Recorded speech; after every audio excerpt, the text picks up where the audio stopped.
Hello, good evening, everyone, here and there and in between. Thank you very much, everyone. So we are here to continue our teaching on the Jatakamala stories. So let's do the refuge and regular prayers first with your intent and awareness very clear in the importance of dedicating our study and listening to these Jatakamala stories to enable us to have the actual belief in the Jatakamala stories, so that we don't think of just me and this life alone, that we think, oh, with this person, with that situation, I definitely have some things, so we become much more saddened by our inability to think in the long term, only always thinking of short term. So these stories has a lot of teachings, how we may be a little bit more inclusive about the many lives and many past lives that are like the lives that we see, that we were part of, that we become a little bit more inclusive for the benefit of others. So with this in mind, we'll do the prayers. Oyenda Buddha Dharma Sangha Aitere Vede Enlightenment by virtue Ajive Handala Ajare Buddha Vudu Enda Buddha Dhamma Sangha Aitere Vede Enlightenment by virtue Ajive Handala Ajare Buddha Vudu Enda Buddha Dharma Sangha Aitere Vede Enlightenment by virtue Ajive Handala Ajare Buddha Vudu. May all beings have happiness and cause of happiness. May they be free from suffering and a cause of suffering. May they know a powerful happiness that knows no suffering. May they dwell in equanimity, free from attachment, never. May all beings have happiness and cause of happiness. And may they be free from suffering and a cause of suffering. May they know a powerful happiness that knows no suffering. May they dwell in equanimity, free from attachment, those near and far. May all beings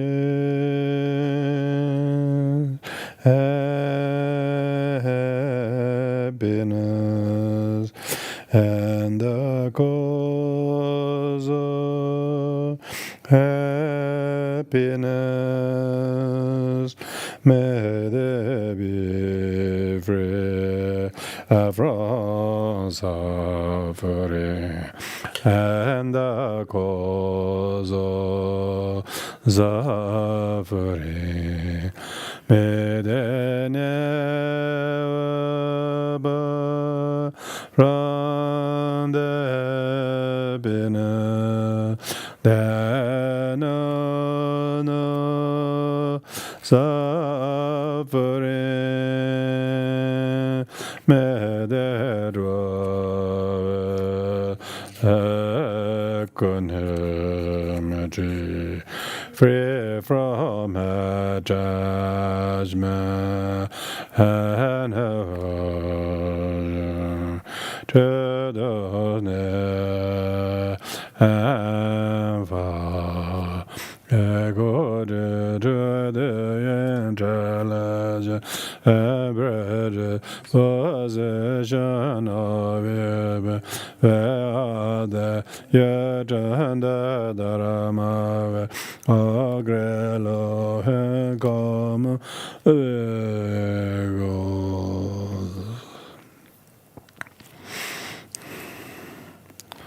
So, none other than the Buddha, that were told by himself at numerous occasions during the teachings in order to elucidate people's mind that we have had many past lives and we have had many unfinished characters or things need to be changed. If only we know that we have learned, we have lot to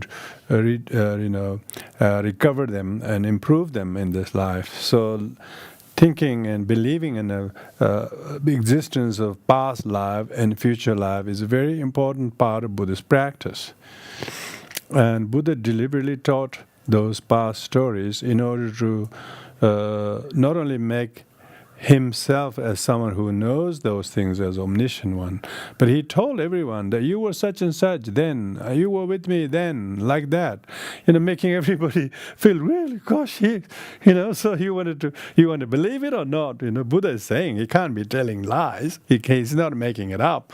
He's saying this all with a reason. So everybody didn't realize how much a long connection there exists. So therefore we need to cherish our own people and whatever things you are going through with them. However good they are going through, however difficult. They are all, we have been together so many lives and there will be many more. And therefore we need to be gentle with each other. Not try to get a score, a point in this life as if that's the only thing. No. These are unkind of settled things from the past, and therefore, if we are patient, thinking, and then feels a little bit sad about someone and our own sort of limitations, and feel humbled. It's very good to have believe in a little life, many lives past and future. Then you don't be so impatient to get everything right and correct in this life. We have to be patient. So that's why the idea of understanding lives of the Buddha of the past and his past lives and how he became are amazing morals and stories. So as usual, I will read between these two books. I'll read first start with reading from Arya Sura's poetic writing. So this time I'll read the story number 30. It's called Story of the Elephant. If they may cause by it the happiness of others, even pain is highly esteemed by the righteous, as it were a gain. This will be taught by the following. But usually we don't. When we are going through some difficulty, if we only think it's for me and therefore we can't tolerate it. When we think maybe I have a good reason to feel the pain now, it's for the benefit of others.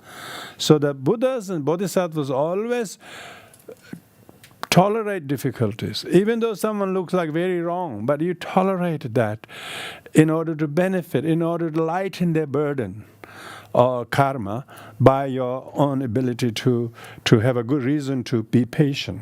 Because it will be more profitable for oneself to be patient now than try to score a point saying to prove they're wrong. Only the enlightened ones who believe in the karma and the next and past lives have this amazing inclusivity. That's called Mahayana. Mahayana means the one who can allow many lives, so many times, not just think of this one and short, finite life. And that's where most people's impatience comes from, is just think of me and this life, and that's the problem.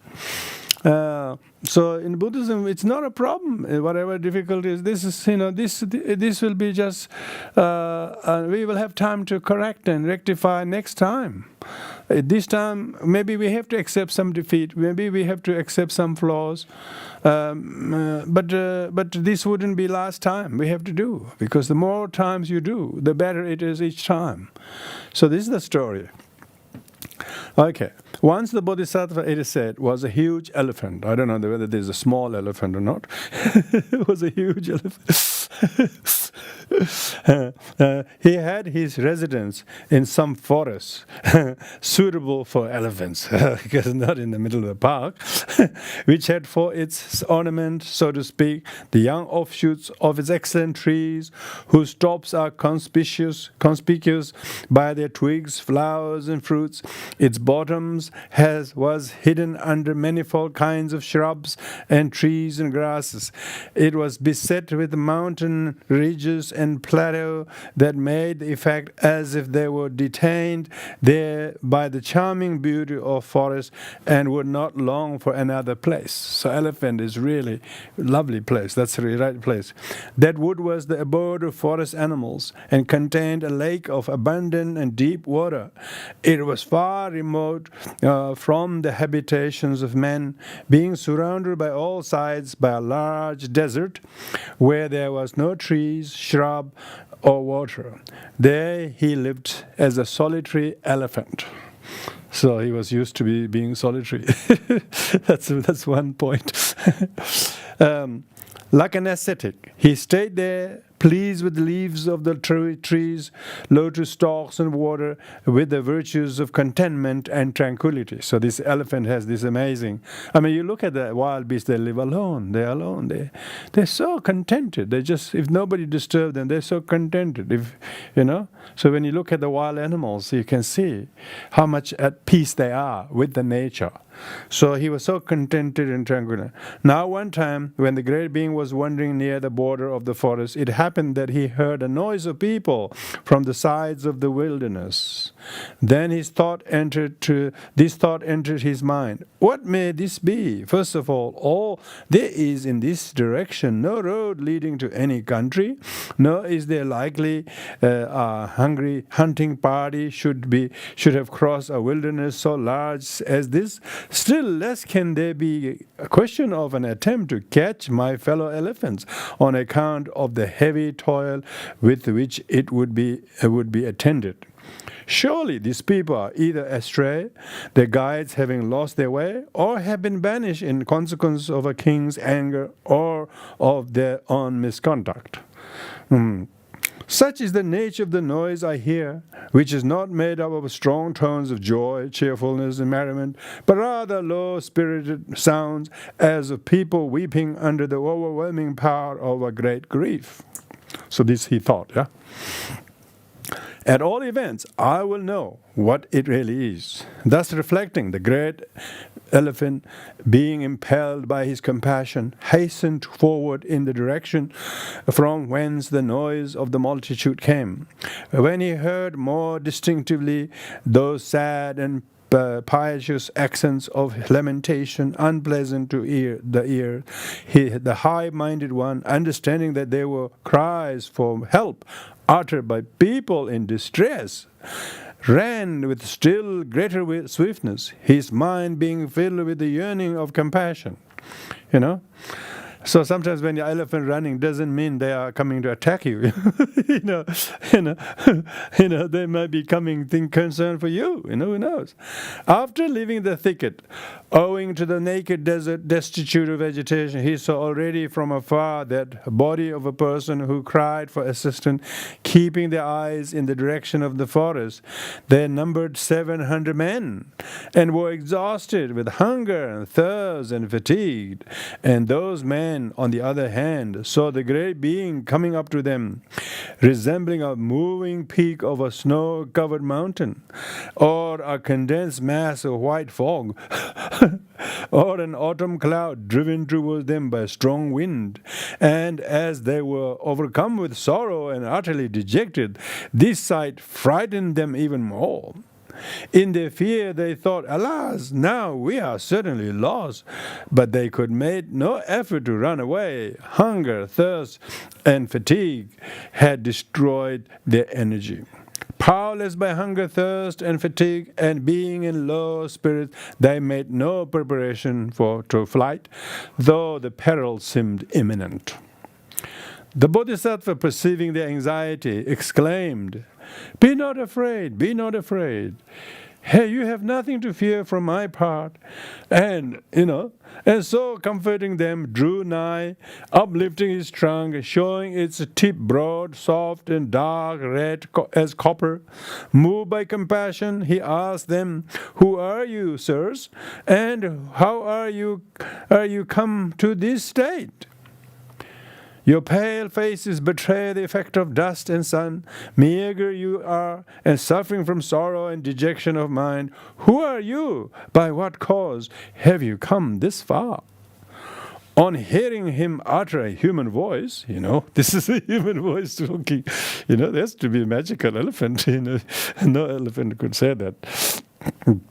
And on hearing this human voice, these words not only indicative of peaceful disposition, but of the desire to secure, the men recovered their confidence, and the whole assembly bowed to him, and then they spoke. An outburst of king's anger blew us away to this region from the very eyes of our kinsmen, who sorrowful must behold that banishment, O Lord of Elephants. Yet, forsooth, there must be still some remnant of our good fortune and some favor of fortune towards us, that we have drawn the attention of you, who art better than friends and kinsmen. By the auspicious sight of you, we know we have crossed our calamity. Who in truth, having seen, even in his dreams, such a being as you, would not be saved from distress? Then that eminent elephant spoke, Well, how many are you, sirs? Men said, We numbered 1,000 men, O fair figure being, with the king left us here, but many of us, being unacquainted with adversity, have perished, overcome by hunger, thirst, and sorrow. And now, O Lord of Elephant, we estimate the number of those still alive to be 700, who, being about to sink down in mouth of death, look up to you as the embodied comfort. Come to us to help. By these words, the great being, as he was in habit of compassion, was moved to tears, and commiserating with them, said, to be sure, something like this: Alas, alas! Oh, how averse to tenderness, how devoid of shame, how little anxious about the next world the mind of the king is. Oh, how his senses, caught by his royal splendor, something as fickle as lightning, are blind to his good. Oh, he does not understand that death is near, I suppose, nor has he been taught the unhappy end of wickedness.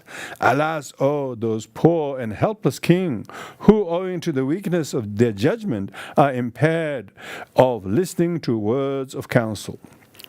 And verily, this cruelty towards living beings is performed on account of one single body, a perishable substratum of illness. Alas, fie upon ignorance! Now, while letting his eyes full of pity and tenderness go over that people, this thought appeared to the chief of elephants. Being so tortured by hunger, thirst, and fatigue, and their bodies having become so weak, how many they overcome that wilderness of an extent of many yojanas, where they find neither water nor shade, unless they have wholesome food. Nor does this forest of elephants contain proper food for them, not even for one day, without much trouble. Nevertheless, if they were to take their provisions from the flesh of my limbs, and so use my bowels instead of bags, putting water in them, they would be able to come across the desert, and not otherwise. Let me therefore, in their behalf, employ my body, the abode of many hundreds of illnesses, that it may be for this multitude of men overwhelmed by suffering, like a draft to get across the misery. Being born a man is proper state of reaching happiness, either heavenly bliss or final extinction, and it is difficult to attain that state. May then this advantage not be dissolved to them. Further, since they are come within the compass of my dominion, I rightly may call them my guests, and they are in distress, are destitute of relations. Hence, I have to show more pity to them. And this vessel of many infirmities, this substratum of manifold toil caused by everlasting illness, this assemblage of evils, whose name is body, will now, after a long time, have at last its proper employment, serving to relieve others. See, this is the Bodhisattva talking. Then some of them who suffered intensely from the pain of hunger, thirst, fatigue, and heat, after bowing to him with folded hands and eyes wet with tears in the manner of supplicants, asked for water by means of the signs of the hands. Others spoke to him piteous words. To us who are destitute of kindred, you are a kinsman. You are our recourse and refuge. Deign to shelter us in such a way as you deem best, illustrious one. Others again, who had more energy in mind, asked him to show them some place where to find water and the way to get out of that dreadful desert. If there is here some pond or river with cold water, or perhaps some waterfall, if a shady tree may be found here on a grass plot, tell it to us, O chief of elephants. And since thou thinkest it is possible to get out of the desert, show us mercy and point out the direction to us. It is good many days that we have been staying in this wilderness. For this reason, pray, make us, O Lord, get across it. Then the high-minded one, who felt his heart growing still more wet with pity by the piteous request, uplifting his trunk as big as the coils of the mighty serpent, showed them the mountain beyond which they could make the escape from the wilderness, and spoke. Underneath this mountain there is a large lake adorned with lotuses, white and red, and containing pure water. Go therefore by this way. With the water of that lake you may quench your thirst and dispel your fatigue and the vexation of heat. Then continue your way. Not far from that place you will meet with the corpse of an elephant fallen down the mountain plateau.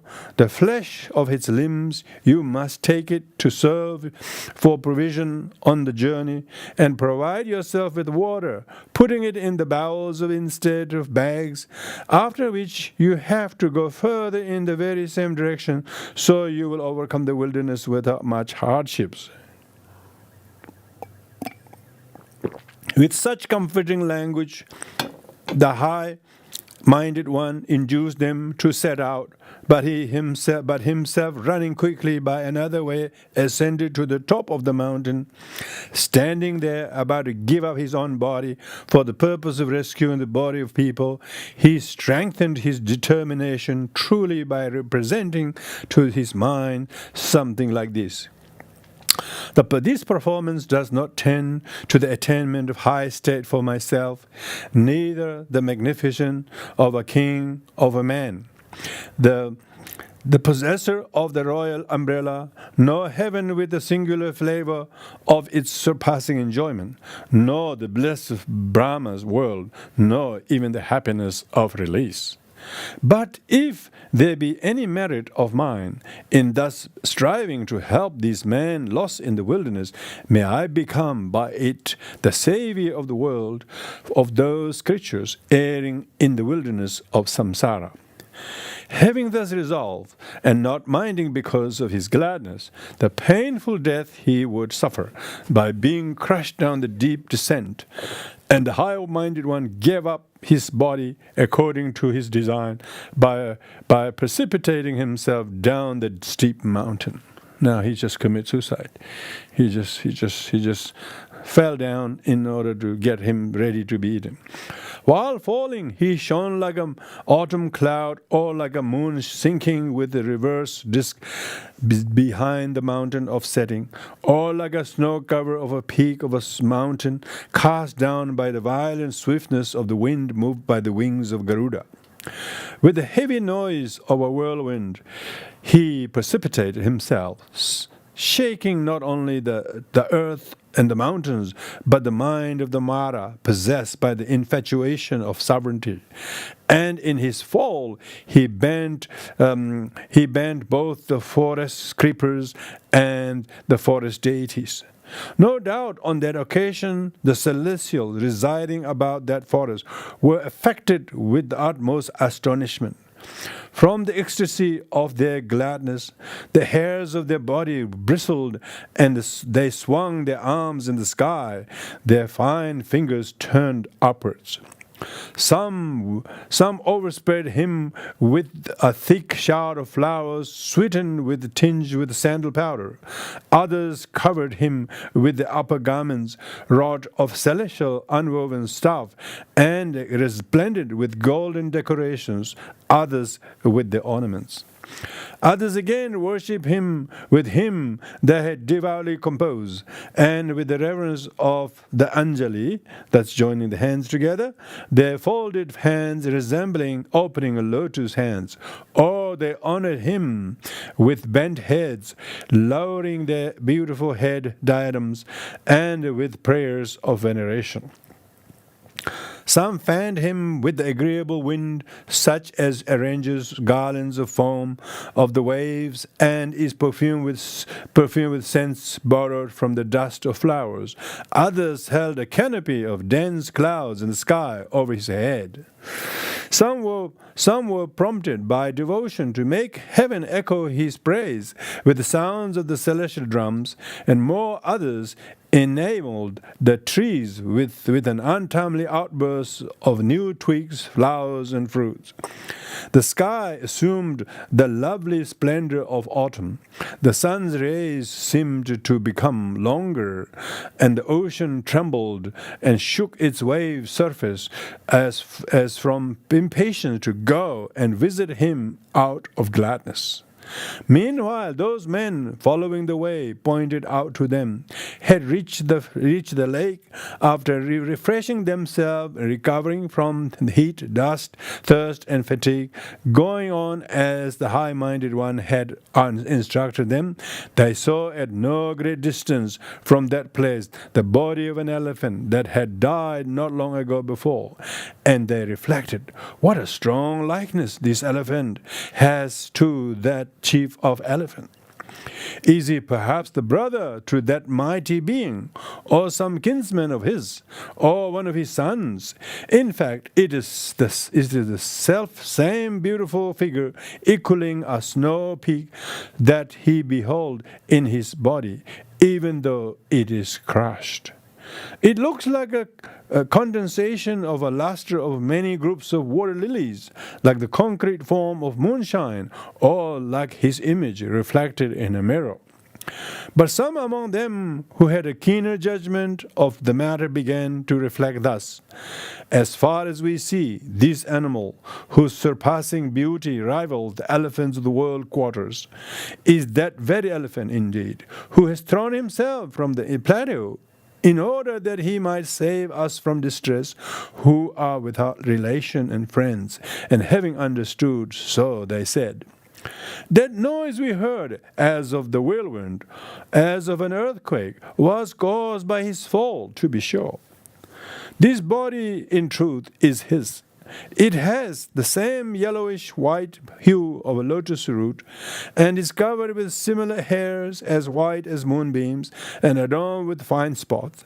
These are the same tortoise-like feet with white nails, and this is the same backbone gracefully curved in the guise of a bow. Also, this is the same face, long and full, embellished by the furrows of his wind-perfuming juice. And this is the same head, tail auspicious, never touched by driver's goad, standing on a strong neck. This is the same couple of tusks of his honey color. They boastingly bear the token of his glory, being covered with the red dust of the mountain slope. And this is that trunk with long finger-like tip. Henceforth he showed us the way. Oh, this is in truth a wonder of surpassing strangeness. Ah, so great a friendship has he shown to us, without first inquiring into our family, our conduct and faith, to us broken by misfortune and never heard of him before. How great must his goodness be for his friends and relations. In every way veneration be to him, that illustrious one. assisting the like of us, distressed people, overcome with fear and sorrow and desponding, he, bearing the shape of an elephant, hold up, as it were, the sinking behavior of pious. Where has he been taught this extraordinary propitiousness? As the feet, what teacher may he have set in the forest? The popular saying, "No beauty is figure pleases without virtues," is exemplified in him. Oh, how he has manifested by the splendid loftiness of his nature of auspiciousness to be expected of his auspicious figure. Verily, even in his dead body, his self-satisfaction appears in his complexion, shining like the snow mountain, as though it laughed with joy.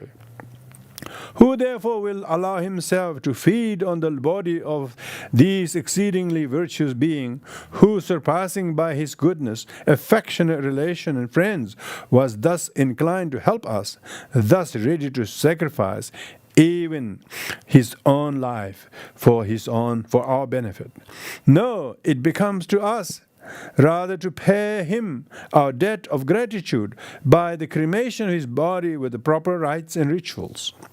Thus, considering they were inclined to indulge in mourning as if a family disaster had befallen them, their eyes grew dim with tears, and they lamented in a faltering voice.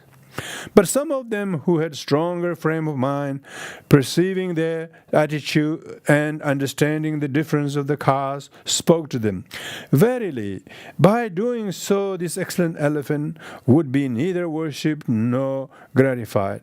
For aught we know, it is by accomplishment of his design that we ought to honor him. For it has, with the object of rescuing us, that he, a stranger to us, yea, not even knowing us, abandoned in this manner his body, dear to him, to his guests, still dearer to him. For this reason it is proper to fulfill his design. Otherwise, should not the exertion of that being be made fruitless? He has offered affectionately his whole property, indeed to entertain his guests. Who then would render his hospitality fruitless by not accepting it? We are therefore bound to honor him by accepting it like a word of a teacher, whereby we will secure also our own welfare. After surmounting our adversity, it will be the fit time to worship him either conjointly or severally, and to perform for this excellent elephant the whole of funeral rite due to deceased kinsman. Accordingly, those men, keeping in mind that the chief of elephant has taken his determination with the object of rescuing them from the wilderness, obeyed his words. They took their provision from the body of the great being and filled his bowels with water, using as water bags. Then, following the direction he had pointed out to them, they safely crossed that wilderness. In this manner, the righteous highly esteem even pain, as it were again, if they may cause by it the happiness of others. So it be said when praising the righteous, likewise when discoursing on the Tathagata or on the subject of listening with attention to the preaching of the law. When treating of how to acquire an auspicious nature, this is to be said. In this manner, an auspicious nature obtained by exercise comes back in new existence. This story may also be told when demonstrating the virtue consisting in habitual charity. So the habit of abandoning material object makes it easy to give up even self-love. And on the words spoken by the Lord at the time of his complete nirvana, when he was attended with the celestial flowers and celestial music, something like this, in truth, is not right manner.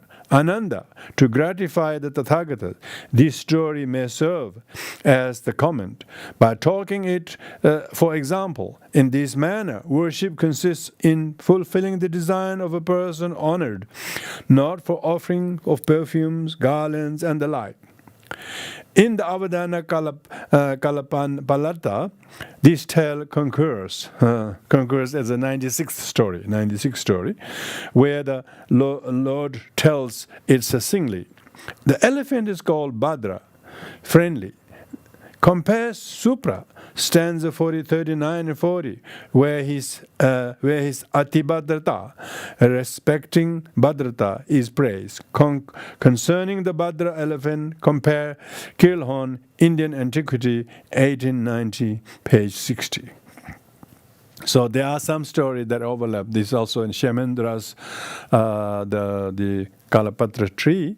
Then this one also occurs, much shorter version, only in 2 verses, because the Kshemendra's ones is a short verses. So that's the story of the, we don't hear about the elephant who fed the body to 700. We hear about the tigress. We hear about the Bodhisattva feeding the hungry tigress. So some stories told more more widely. That like this story looks like even more, isn't it? Incredible story about the elephant feeding the 700 people. So yeah.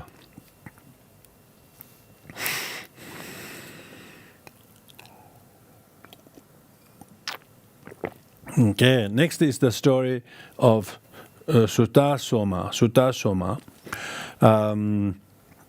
Meeting with the virtuous person, in whatever way it may have been occasion, promotes salvation.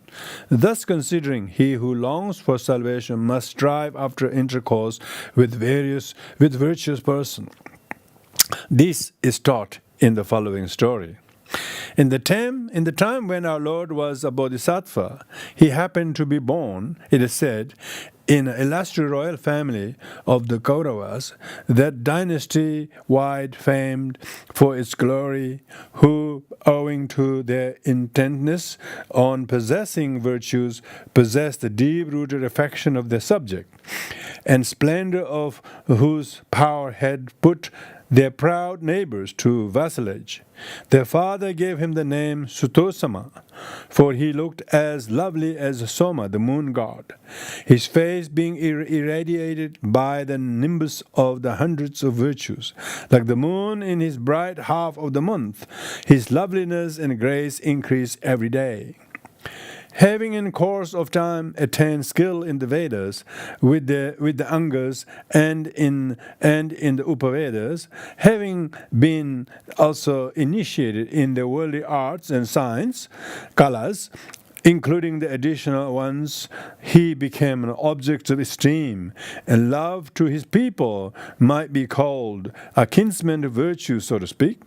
For he was inclined to be decided helpers of virtue. His regard for them was ever increasing. He kept himself under restraint to preserve them carefully.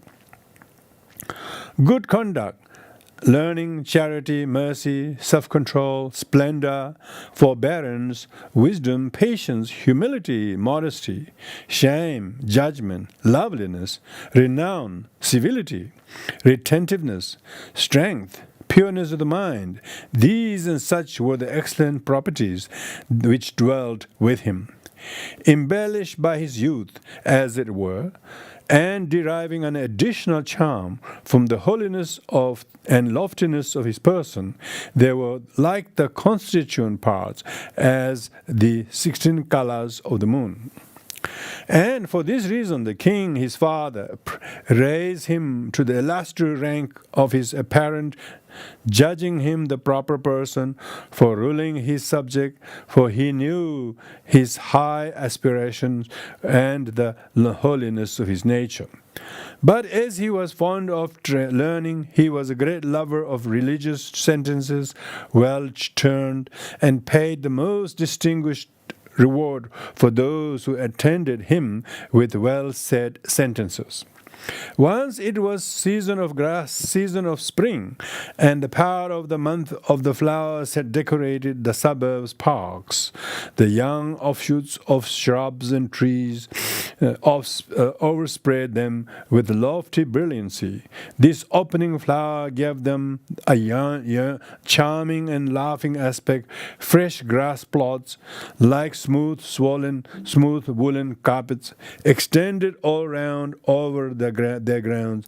Their water basins, with unstained and blue water, were covered with petals of lotuses, white and blue. The humming noise of numbers of roaming bees was heard in them. Crowds of bold cuckoos and peacocks showed themselves, and breezes agreeable by their mildness, fragrancy, and coolness blew over them. The splendor of those gardens aroused gladness in the minds of men. So the high-minded one, walking about, escorted by a small body of guards, went out to one of those pleasure grounds in order to divert himself. Its groves resounded with the chant, with the chants of the he cuckoo. The various trees were bending under the weight of their flowers, and the grace of the gardens was enhanced by their charming arbors, artfully arranged. Rambling through the grove in the company of his wives, he resembled one enjoying the fruit of his merit in Nandana. There he delighted in the songs of the females, blending with the soft tones of musical instruments, and their dances charmingly executed with exciting coquetry and graceful gesticulation in their brilliant amorous play, in consequence of the excitement by liquors, but no less in the loveliness of the forest. Now, while he was staying there, a certain Brahmin, who professed to be a speaker of well-said sentences, called on him. After being received with due respect, he sat down in that place, absorbed in the contemplation of the prince's beautiful fatigues. So the great being thought he was enjoying at that time the sport allowed to his age, and fallen to his share as the effect of the power of his rich store of merit, was nevertheless filled with great regard for that Brahmin. Before the Brahmin could reap his profit of his coming by reciting some well-tuned sentences, there suddenly arose a confused noise, checking the sounds of the song and music, destroying the merriment of the company engaged in playful occupation, and arousing fear and anxiety in the females. On hearing the uproar, he kindly bade the guardians and of his harem inquire about the matter. Then his doorkeepers hastily went to him, alarmed and with saddened faces expressive of their fear and anxiety. They reported to him, "Your Majesty, this is the man-eater Kalmasabada, the son of Sudasa, the cruel disposition of whose mind exceeds even that of the Rakshas.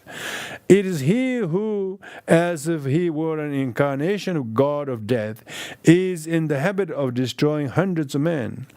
Looking terrible and dreadful like a Rakshas, that embodied terror of the world, so to speak, of superhuman strength, vigor, and insolence, is coming up to this very place.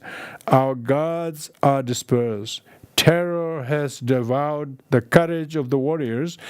In consternation has dissolved their tanks and put also the chariots, horse, and elephants into disorder.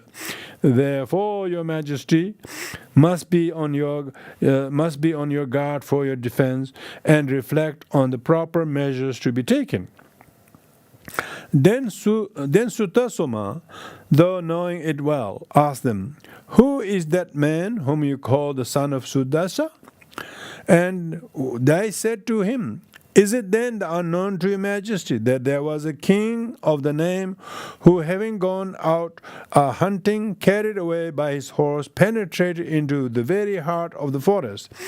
There he cohabited with a lioness, and who, having become pregnant, after some time was delivered of a male human child. some fosterers took up the boy and brought him to Suddasa, and who being childless brought him up as son, and when he passed away to the city of Celestial, left him as his successor. So he came to the possession of this legitimate royal dignity, but by fault of his maternal origin, he was fond of raw flesh. Once having tasted human flesh and killing its relish surpassing any other flesh, he commenced to kill and eat every inhabitant of his capital. Then the townsmen prepared to him to death the sons of Suddasa, being afraid of them, made this promise to the goblins, who are wont by enjoy offering the human flesh and blood. If I am saved from this peril, I'll perform a sacrifice of 100 royal princes to the goblins. So he was saved from the peril of his life, and now he carried off by force many royal princes, and he's also come here in order to carry away your majesty too. You have heard the matter. We wait your order, your majesty. Now the Bodhisattva, who was formerly aware of the aberration of mind of son of Suddasa and his wicked behavior, felt compassion for him. So he set his mind on the design of curing him. And since he trusted himself to possess the qualities adapted to the extinction of the monstrous abnormality of his conduct, the information about Sudasa's son drawing near, like welcome news, made him feel the sense of gladness, and indeed he spoke in this manner. This man who dispossessed from his royalty because of his fondness of human flesh acted like a madman, utterly unable to govern himself. Having left his royal duty and destroyed his former good repute and merit, such a person, I suppose, is in state of deserving commiseration. This being so, what opportunity is there for me to use force now, and what room for alarm and fear from the side of such a one? Rather will I utterly destroy his wickedness without employing effort, violence, and force. And now this man who could deserve commiseration from my side, if even he went away from me, comes himself to the place where I am staying.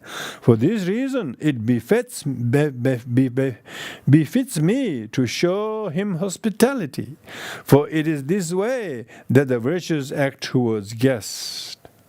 Therefore, it suffices that each of you mind his ordinary duty. So he instructed the guard of his harem, after turning to his female lifeguards, who with eyes great and bewildered with anxiety, with their throat almost choked by agitation, prepared to bar the way of the monster. He made them desist from that purpose, addressing them with comforting words, and went forward in the direction of alarming noise. And he saw his royal army disperse and flight, pursued by the son of Suddasa, whose appearance was dreadful. His soiled garments, loosely kept together with girdle, hung around his body, his hair dressed with the diadem of a bark and coarse with the dust, was disheveled and hanging down his face, wholly covered with a thick, rugged beard, which lay upon it like a darkness. His eyes, rolling with wrath and anger, looked tremendous. He brandished a sword and shield. The prince, fearless and free from anxiety, called out to him, "Hello, here I am, I the Suttosama. Turn to me. Why are you troubling yourself to assail those poor people?" These words of challenge stirred the pride of the son of Suddasa, and turning him from thence like a lion, he perceived the Bodhisattva waiting for him alone, unarmed, and placidly looking according to his nature. On seeing him, he exclaimed, "You are the very man I'm seeking," and at once, without delay, went hastily and with the impetuosity to him, and placing him on his shoulder, ran off. The Bodhisattva, considering with solicitude that his mind was still troubled with agitation, and his heart infatuated by wrath and arrogance, kindled by the insolence of his rejoicing the royal forces put to flight, thought it was no proper time now for admonition, and persisted in his attitude of unconcern. On the other hand, the son of Suddasa, having obtained his wish and thinking to have made a capture of importance, entered much rejoiced and stronghold where he had his residence. That unholy dwelling, when appearing from far to the eyes of travelers, caused them to be frozen with horror, for it offered an aspect of dreadful, as the dancing place of giants and spectres. It was encumbered with corpses of slain men, and wet with blood horribly moistening its ground. It seemed to threaten everyone approaching, with the cries of jackals roaring there most inauspiciously, and the trees standing on its area, exposed to the discoloring smoke of many funeral piles, bore dark red leaves, the ferocious abode of vultures and crows. Having sat down Bodhisattva in that place, he took his rest for a while, his eyes intently fixed on the face of his victim, charmed as he was by his exceedingly beauty. Meanwhile, the Bodhisattva remembered that poor Brahmin who had come to him in order to get some present for his sentence, whom he had not yet paid the due honor, and who must still be waiting for his return to his garden with the hope in his heart. And this thought entered in his mind: "Alas, oh, that Brahman came to me from afar, bringing to me the present of his sentences and filled with hope. What will he go on in hearing my capture? Afflicted with a burning sorrow on account of the destruction of his hope, and waxed with fatigue, felt the keener because of his despair, he will either sigh, commiserating my fate, or chide his own destiny." While the great being was reflecting in this manner, and his mind, accustomed to commiserate the sufferings of others, was sore with grief on account of the Brahmin, tears welled up in his eyes. The son of Suddasa, seeing those tears, began to laugh aloud and said, "Do leave off. You are renowned for your wisdom and proved by many different virtues, but having come to my power, you too shed tears." Verily, this is a true saying. Or in calamities, constancy has no effect, and in sorrow, learning is of no use. Not being is to be found, indeed, who does not shake when stricken. Therefore, tell me the truth. Do you bewail your life dear to yourself, or wealth, the instrument of pleasure, or your relation, or perhaps your royal rank? Or is it the recollection of your father who loves his son so much, or that of your own children who now weep for you, which makes these tears burst from your eyes? The Bodhisattva replied, "It is not the thought either of my life, or my parents, children, relatives, and wives, or the recollection of the pleasure of royalty that moves me to tears, but some Brahmin who came to me hopeful, relying on the well-said sentences he brings with him. Forsooth, hearing that I have been carried away, he must grieve with despair. This I remembered, and hence my eyes are wet with tears." For this reason, you ought to let me go in order that I may refresh the heart of that Brahmin, now distressed with the grief of a disappointment, pouring on it water of honorable reward, and on the other hand, that I may take from him the honey of the sentences he offers me. After thus paying my debt to the Brahmin, I'll come back to you again, and that I may be also free from debt with respect to you, and afford gladness to your eyes beholding me returning here. Do not, however, suspect me troubling your mind with the thought this may be some contrivances of me to go off. Men like me, O king, follow the way different from that on which other people are wont to walk. The son of the Suddasa spoke. What you say, as it were something worth regard, is a thing which utterly exceeds belief. Who indeed, being released from the mouth of death, having recovered his freedom movement, would go to meet it once more? If having passed the danger of death hard to overcome, you are in safety in the brilliant palace, say, what reason does there exist that should induce you to come back here to me? The Bodhisattva spoke. How does your honor not understand the motive of my returning here, though it is a strong one, to be sure? Have I not promised to come back? For this reason, do not suspect me any longer, taking me for an equal of the villain. Am I not Sutosama? It is true that some, out of cupidity and fear of death, leave veracity as if were a straw. But to the virtuous veracity is their property and life. Therefore they do not give it up even in distress. Neither life nor the pleasure of this world will perceive from mishap him who has fallen from veracity. Who then would leave veracity for the sake of these objects, that virtue which is a rich mine of praise, glory, and happiness?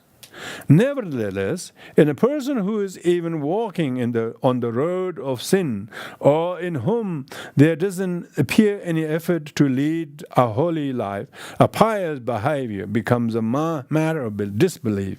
Now, what of a kind did you perceive in any person that you should suspect even me?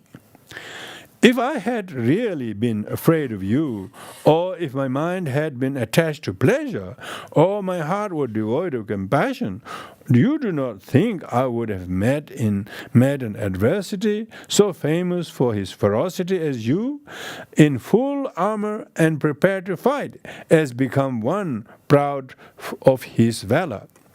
But it may be that I did even desire that conversation with you.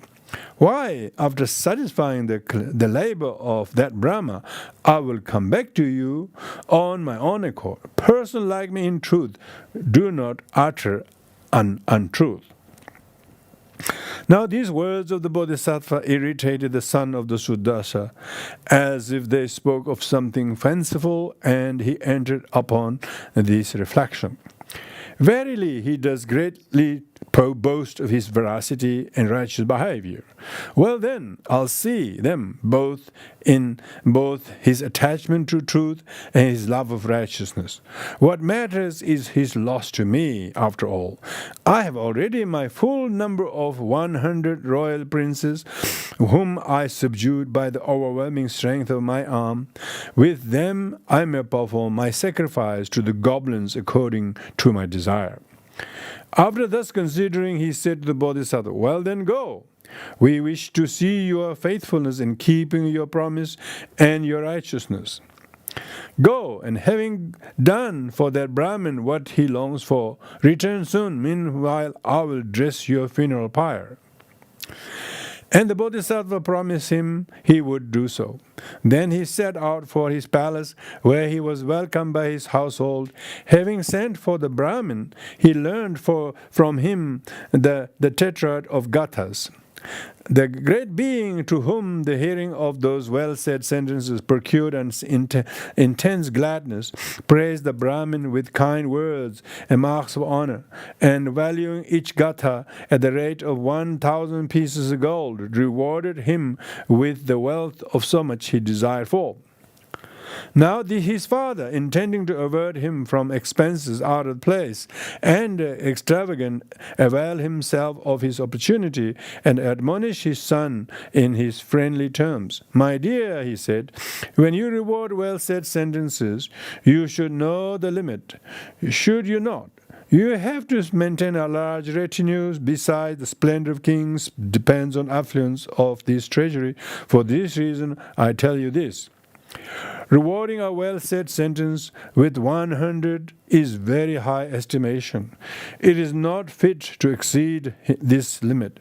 If a man, however wealthy, be too liberal, he will never retain the splendor of his riches for long.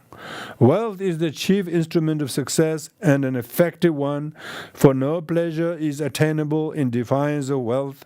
Fortune, indeed, like a harlot, disregards a king who lacks an abundant treasury." The Bodhisattva spoke. "If it were at all possible to settle a limit of value of well-said sentences, Your Majesty, I would not incur your reprehension. To be sure, if it were to give up even my royal rank to purchase them.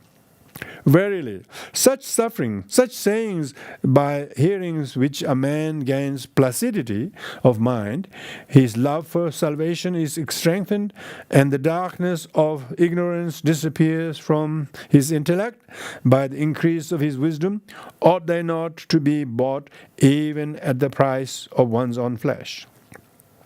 Holy texts are light which destroys the darkness of delusion, moha. They are the highest wealth, a wealth beyond the reach of the thieves and the rest, the weapon to hurt that enemy whose name is infatuation, the best counselor and adviser as the man's recourse to conduct, an unalterable friend even in the time of distress, the painless medicine of disease called sorrow, a mighty army strong enough to crush the army of vices, the highest treasure of glory and bliss. Moreover, the splendid possession of holy texts is also the principal cause of eloquent speech. When meeting with virtuous persons, this possession affords the opportunity of making present of great value. In the assemblies, it conciliates the flavor of the learned. In disputes and controversy, it casts the light like the sun, and destroys the arrogance and fame of envious adversaries. In superiority, it's exhibited by the expression of delight and a high color on the eyes, on the faces of even common people, when they are enraptured with ecstasy and applaud by clapping of hands. Further, it enables its possessor to demonstrate a matter with plain argument and in a graceful way, owing to his quotation from manifold treatises and sacred books. But its softness, its cultures, and its loveliness, eloquence may be compared to a strong of unfaded garland, or to the blazing luster of a tempered lamp, and finally it forcibly gains glory for its honor. So making use of sacred texts is a pleasant way to success. And those who have heard them will betake themselves to the road leading to the threefold prosperity, the free of obstructing vices and confirming their behavior to the precepts imparted by those texts, and making it excellent, they will easily cross the dangerous passage through existence. For so many excellent properties, holy texts are famous. Now then, having got them like a present, how should I, being able to reward the giver of them, not honor him in return? Or, on the other hand, how should I transgress your order? I will go, therefore, to the son of Suddasa. I do not want either the toil of royalty or that other anxiety I should incur by following the way of wickedness. If I were to transgress my duty of keeping my engagement to come back. These words alarmed his father, who, moved by his affection, replied with earnest entreaty, "Verily, it is but your good, my dear, that I spoke so. You must not take offense at all, will you? May your enemies come into the power of the son of the Suddasa. In fact, you made him the promise to return to him. For this reason, you, being wont to keep your faith, wish to accomplish your promise. Nevertheless, I will not allow it. So, no sin is incurred truly by following the way of untruth, if one may thereby save one's own life and also the sake of one's own parents and other venerable persons. Why should you exert yourself to avoid these precepts, which is prescribed by the Vedas?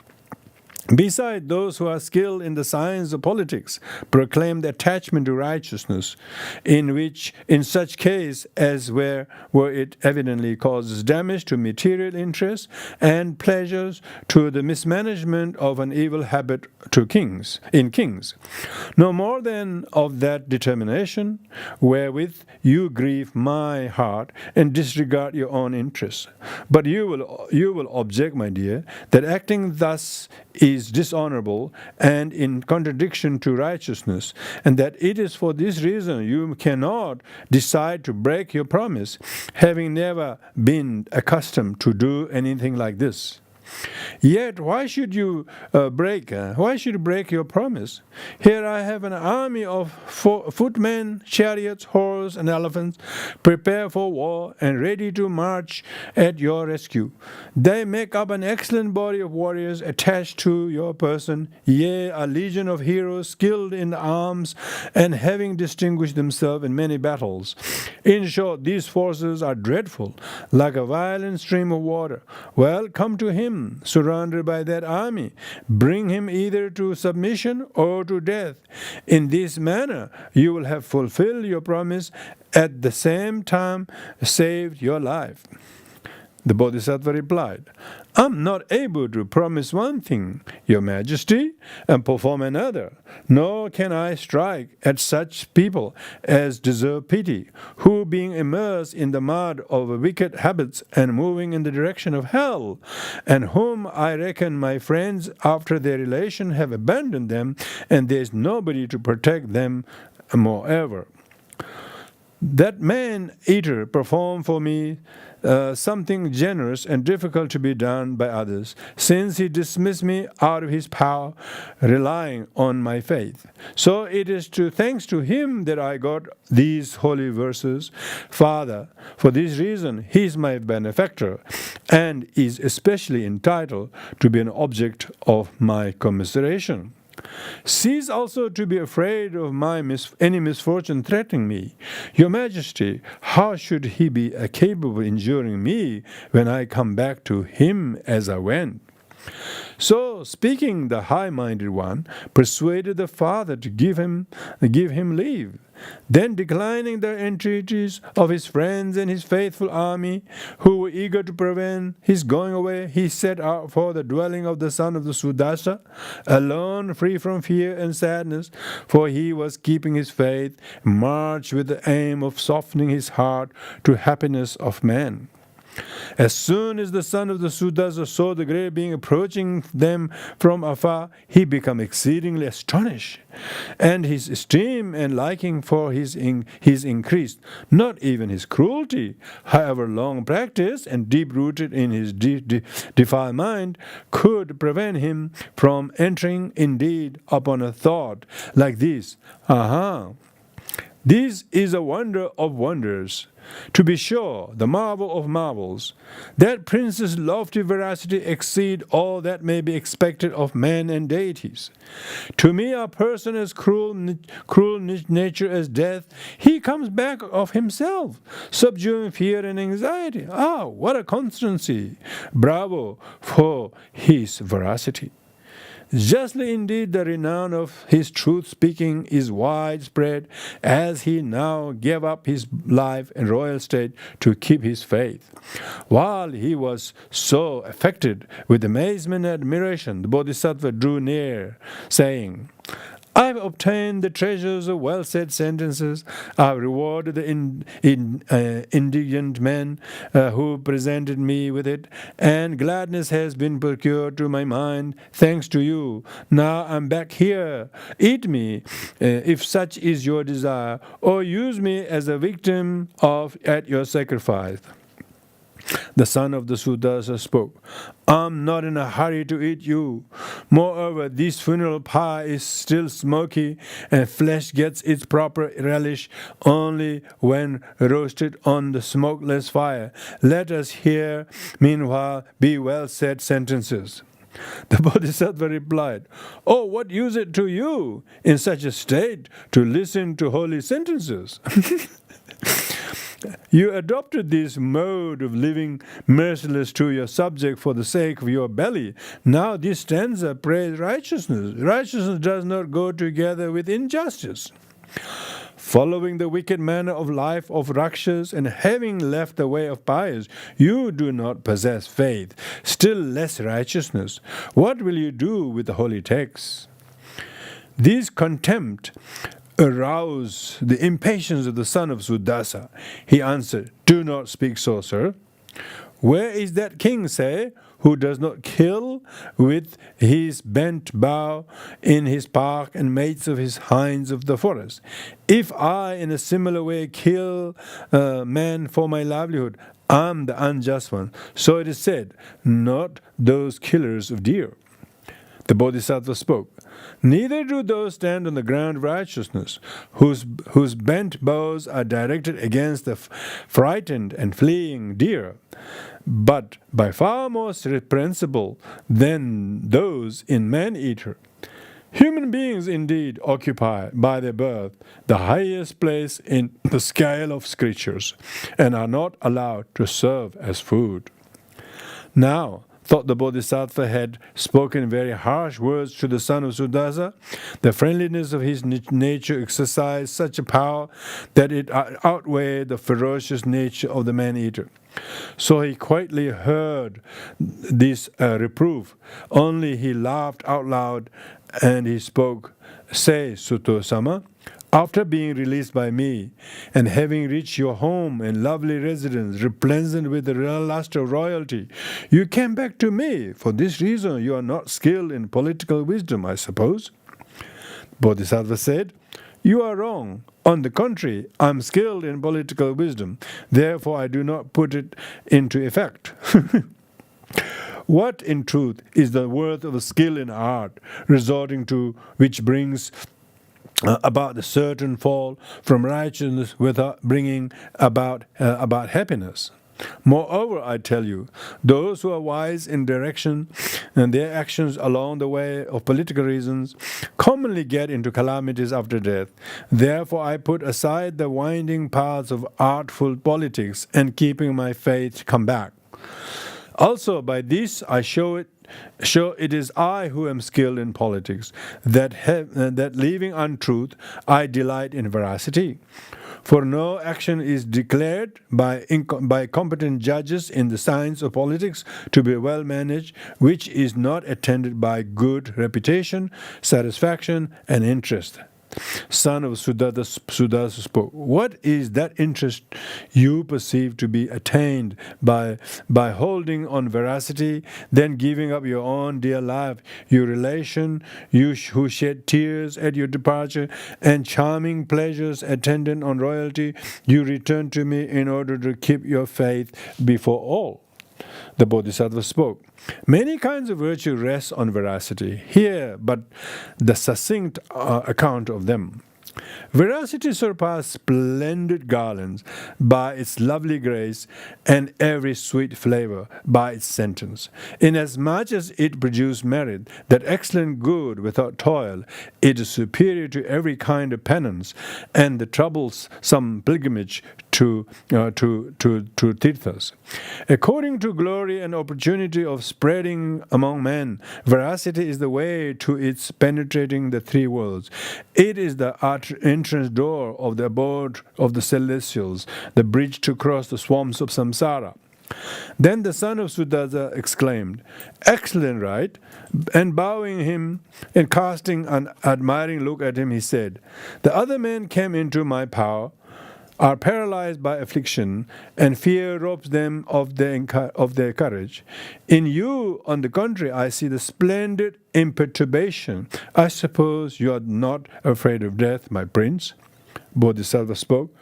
"Of what use is cowardice, fear, the most unfit means of prevention against a thing which cannot be avoided even with great effort?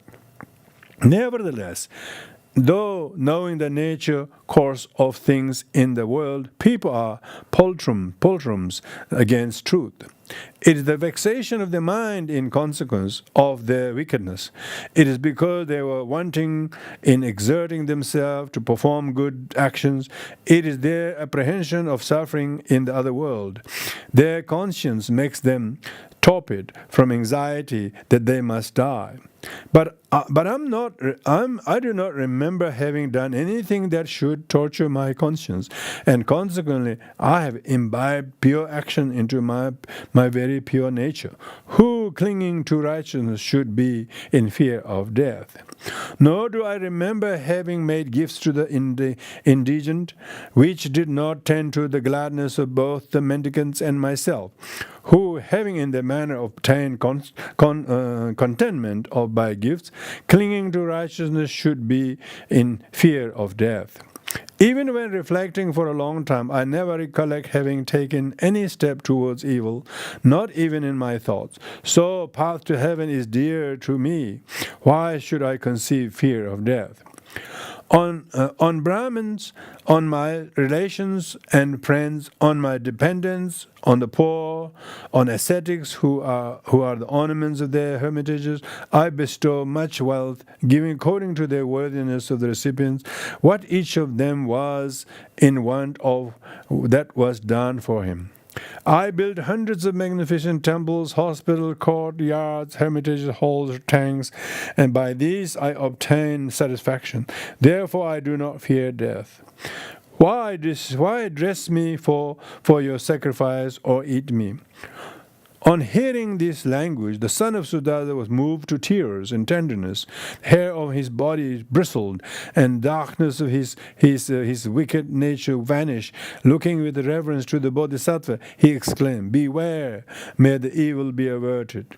Verily, may he be who should wish evil to such a being as you, O foremost of princes. Take the poison, hala, knowingly, for eat a ferocious serpent of flaming iron, or may his head, also his heart, burst asunder into 100 pieces. Therefore you tell me also the holy sentences. Touch to tenderness as I ran by the flower shower by your words. My curiosity to hear them grows stronger. Attend also to this. Having beholden the ugliness of my conduct in the mirror of the righteousness, and being touched by the emotion, may I not, perhaps, be a person whose mind craves for the law? Now the Bodhisattva, considering the eagerness of his desire to hear the law, knew him to have become a fit vessel. He spoke, "Being then desirous of hearing the law, it is right that you listen to this preaching in the proper attitude suitable for the fact. Look here. Sitting on a lower seat, which betokens lustrous modesty, enjoying the honey of the sacred words with eyes expanding from gladness, so to speak, bending one's mind calm and pure to the most intense reverential attention. In this way, one must listen devoutly to the preaching of the law as a sick man to the words of the doctor. Then the son of Sudarsas covered a slab of stone with his upper garment, and having offered his higher seat to the Bodhisattva, himself sat down on the naked earth before the visage of the Bodhisattvas, after which, keeping his eyes fixed with attention on his face, he invited the great being, "Speak now, sir." Then the Bodhisattva opened his mouth by lifting, as it were, the forest with a voice deep and sonorous, like the lovely sound of the new-formed rain cloud, spoke. Meeting a virtuous person but once and by chance will suffice for friendship, strong and forever, not wanting repeated assurance. On hearing this gatha, the son of Suddasa exclaimed, well said, and nodding his head and waving his fingers, said to the Bodhisattva, Go on. Then the Bodhisattva uttered the second gatha. From virtuous person thou should never keep remote, but follow those to worship them they self-devout. Their fragrance-spreading virtues uncompelled must attain him who stands near them, as does flower does. The son of the Suddasa spoke, You employed your wealth in the right manner indeed. Rightly you did not mind trouble, you did your utmost, O virtuous one, to reward well-said sentences. Go on, the Bodhisattva spoke. The ears of the kings with jewels shining, the cars of the king, I think. I don't know, they have cars then. The cars of kings with jewels shining with gold, with their possessors lose their beauty, growing old, but not to pious conduct has all their access. So strong love of virtues pious men possess. The other replied, This is as a shower of ambrosia, to be sure. Oh, how great satisfaction you give me. Go on. The Bodhisattva spoke. How distant earth from heaven is, the east, how far from sunset, and both ocean shores, from one to another, great distance keeps of virtue severed, and of wrong the laws. Then the son of Suddasa, who in the consequence of his gladness and surprise was filled with affection and reverence for the Bodhisattva, said to him, Lovely are the gathas I heard from you. The elegance of words is still surpassed by the brilliancy of their contents. By reciting them you have procured me gladness. Let me honor you in turn by offering you four boons. Therefore, choose whichever you desire from my side. Then the Bodhisattva, astonished at this offering, and esteeming him for it, spoke, What are you that you should bestow boons? You have no power over yourself, being dominated by passion for sinful actions. Say, what boon will you give to another you whose heart is averse to pious conduct? It might be that I were to declare the boon I would ask, but that your mind would be disinclined to give it, who, being compassionate, would like to provoke such a calamity. Enough, you have done for me. On these words, son of the Suddasa was somewhat ashamed, and lowering his face, said to the Bodhisattva, I beg your honor not to have so mean an opinion of me. I will give you your boons, even if it were to cost my life. Therefore, choose freely, Prince, be it what it may be that you desire. Bodhisattva spoke, Well then, give me those four precious boons. Take the vow of veracity, give up injuring living beings, release all prisoners, nobody accepted, and never more eat human flesh. O you hero among men. The son of the Suddasa said, I grant you the first three, but choose another fourth boon. Are you not aware that I am unable to desist from eating human flesh? The Bodhisattva spoke. Ah, indeed, there you are. Did not I say, who are you, that you should bestow boons? Moreover, how can you keep the vows of veracity and refrain from injuring others, O king, if you do not give up the habit of being an eater of human flesh? Fie upon you! Did not you say before you are willing to give those boons even at the risk of your life, but now you act quite otherwise? And how should you abstain from injury, killing men in order to get their flesh? And this being so, what may be the value of the 3 boons you grant me? The son of the Sutta spoke. How should I be able to give the very habit because of which I renounced my kingdom, bore hardships in the wilderness, and suffered myself to kill my righteousness and destroy my good renown? Bodhisattva replied, for this reason you ought to give it up. How should you not leave the state because of which you have lost your righteousness, your royal power, your pleasure, and your good renown? Why cling to such an abode of misfortune? Besides, it is but vilest among human men who repent having given. Now, how then should this meanness of my mind subdue a person like you? Cease them, cease following after mere wickedness. You ought to stir up yourself now. Is it not your honor, a son of Suddasa? Meat examined by physicians and distressed by skillful cooks is at your disposal. You may take the flesh of domestic animals, of fishes living in water basins, and also venison. With such a meat, satisfy your heart, but desist from reprehensible habit of eating human flesh. How do you like to stay in the solitary forest, preferred to your relations, children, your attendants, once the beloved? How prefer it enjoying the melodious songs at night and grave the sounds of drums, reminding you of the water clouds and other various pleasures of royalty? It is not right, O monarch, that you allow yourself to be dominated by a passion. Take rather than a line of conduct which is compatible with righteousness, dharma, and interests. Having all alone vanquished the battle kings with their whole armies, do not become a great coward now when you have waged war with your passion. And have you not to mind also the next world, the Lord of men? For this reason you must not cherish what is bad, because it pleases you, but rather pursue which is favorable to your renown, and the way to which is a lovely one, and accept what is for your good, even though you dislike it, taking it as medicine.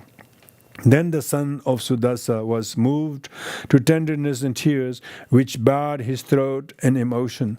He threw himself before the Bodhisattva, embracing his feet, and exclaimed, Justly your fame pervades the world in all directions, spreading about the flower dust of your virtues and scent of your merit. For example, who else but you alone, in truth, could felt compassion for such an evildoer as I was, accustomed to a cruel livelihood which made me resemble a messenger of death? You are my master, my teacher, yea, my deity. I honor your words, accepting them with bowed head. Nevermore will I feed on human flesh. Suttosama, everything you told me I will accomplish according to your words. Well then, those princes whom you brought here to be victims at my sacrifice, and who wax by the safe sufferings of imprisonment, have lost their splendor and are overwhelmed by grief. Just let us release them together, none excepted. Bodhisattva, having promised him assistance, set out with him at the very place where the royal princes were kept in confinement. And no sooner had they seen Suttosana than, understanding that they were set at liberty, they became filled with extreme gladness. At the sight of Suttosana, the royal prince became radiant with joy, and the loveliness of laughter burst out on their faces. In the same way as the beginning of autumn, the groups of water lilies burst open, invigorated by the moonbeams. And the Bodhisattva, having come to them, spoke to them, comforting the kind words, and after making them take an oath not to do harm to the son of Suddasa, released them. Then, together with the son of Suddasa and followed by the royal princes, he set out with his kingdom, and having there made to the princes, the son of Suddasa, an honorable reception according to the rank, he re-established them each on his royal throne. In this manner, meeting with a virtuous person in whatever way it may be occasion promotes salvation. Thus, considering he who longs for salvation must strive after intercourse with a virtuous person. This story also may also be told when praising the Tathagata. So the Buddha, the Lord, always intent on doing good, was a friend even to strangers still in his previous existence. Likewise, it is to be told when discoursing and listening on the attention to the preaching of the excellent law. In this manner, hearing the excellent law tends to diminish wickedness and acquire virtues. Also, it is to be told when extolling sacred learning. In this manner, sacred learning has many advantages. Likewise, when discoursing on veracity, in this manner, speaking the truth is approved by the virtues and procures a large extent of merit. And also when glorifying veracity, this may be propounded. In this manner, the virtues keep their faith with regard to their life, pleasure, and domination.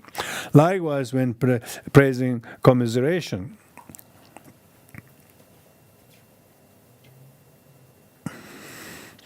Dr. Odenberg has pointed out in his proper quoted in my introduction another reduction of story of Suttosama in chapter 34 of Bhadrakalpa Avadana, the contents of which are given in translation of that paper, Journal of Royal Asiatic Society. In some parts, the account in that text is fuller, but for the most part, according to Dr. Oldenburg, it closely follows our Jatakamala, the verses which is mostly copies word for word. Nevertheless, the extract shows one difference, I think. In a capital point in the tale, it is told by Sura Kamala Sabada has already got his 100 princes. Then he comes to carry away Suttosama. But in the said extract of Bhadra Kalapa Avadana, Suttosama is the very 100th one. In the Mahabharata legend of Kalmasapada Sudosa, the man-eater is told in 776 and 77. It is very different from the Buddhistic fashion, yet both versions must be derived from one source. So that this kind of story also appears in Mahabharata. You see, Mahabharata, because these are all Indian sources, yeah? So we'll stop there. It's incredible stories about how through your graciousness, through your righteousness, even the most ferocious person's behavior can be tamed. So this is a very inspiring act of the Bodhisattvas, sharing that it is not so much that you put a stiff opposition to the one who is really want you to be dead, but you still try to do the most amazing bodhisattvic thing, and then that will eventually tame everyone because of the veracity and power of the virtue in which one must believe. However hard it may be at the time, even at the cost of life. That's what the hook was. When one has taken the vow for the benefit of others. So when one is able to have that set of mind, and then it tames everyone, and no one is left unturned. So that shows the story of Bodhisattva's life has been an integral part of Buddhist sermons. How a Bodhisattva has acted and practiced these perfections, generosity or patience, or even this is giving your body away. It's an act of greatest generosity, giving your body, not because you want to keep it, but you want to fulfill the wishes of others, so that offer of generosity to your body become a cause to tame the mind of the other, who otherwise is not so willing to be tamed. Okay, so with this we will stop here. Thank you, everybody.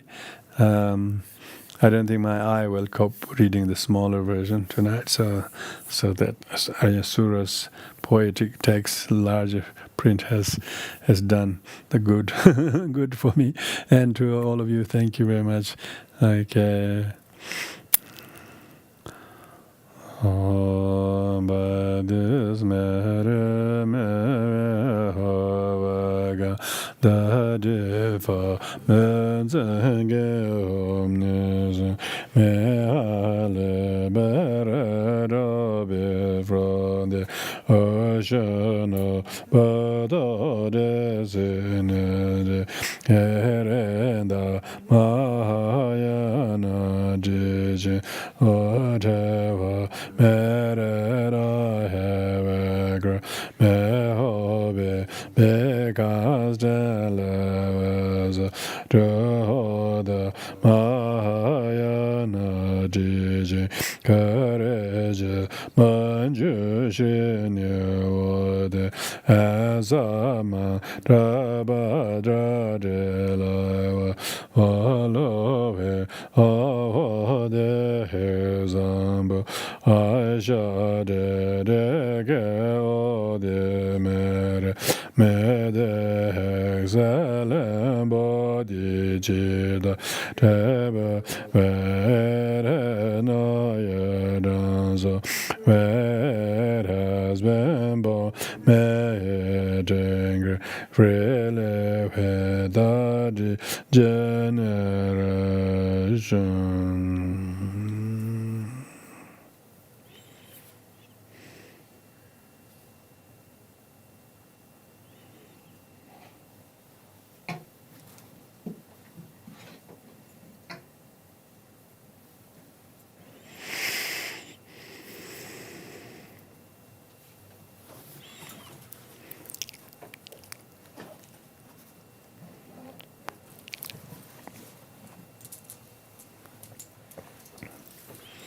Thank you, everyone. Thank you.